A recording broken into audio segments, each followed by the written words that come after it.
আমরা আজ আমাদের সরস্বতী প্রতিমা আনতে রাধা গোবিন্দ শিল্পালয়ে এসছি। সঙ্গে আমাদের অনেক ছাত্র এসছে, শিক্ষকও রয়েছে। আমরা এর আগে এসছিলাম বায়না দিতে, বলেছিলাম যে আমরা আবার আসব ঠাকুর নিতে। আমাদের ঠাকুরটা খুব সুন্দর হয়েছে।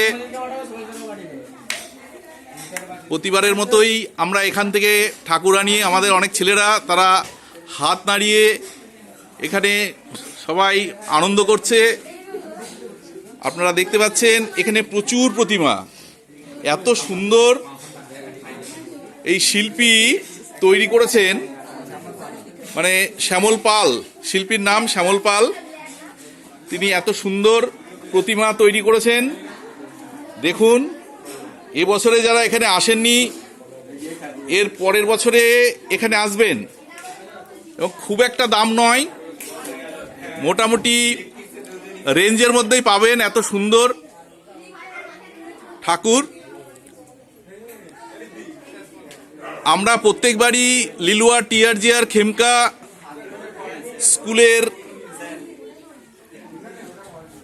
ছাত্র এবং টিচাররা আসি এইখানে প্রতিমা নিতে। এবারও আমরা এসছি এখানে প্রতিমা নিতে।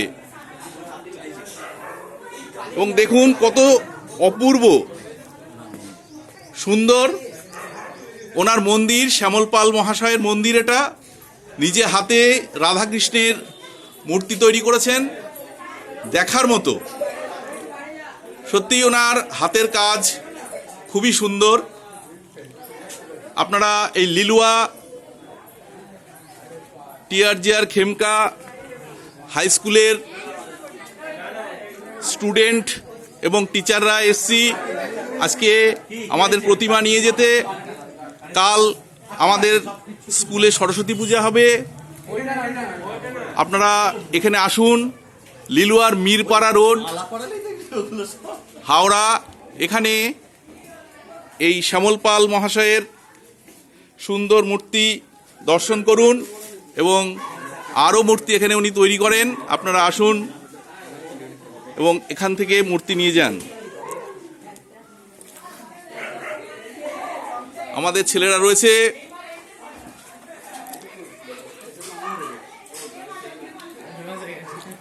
এখানে আরেকজন শিল্পীর সহযোগী। কি নাম আপনার? ওনার নাম মধু পাল। এখানে আরেকজন শিল্পীর সহযোগী রয়েছেন। কি নাম আপনার? সনদ পাল। যাই হোক, এখানে প্রচুর ঠাকুর, ঘরের মধ্যেও দেখুন এখানে প্রচুর ঠাকুর তৈরি করেছেন উনি।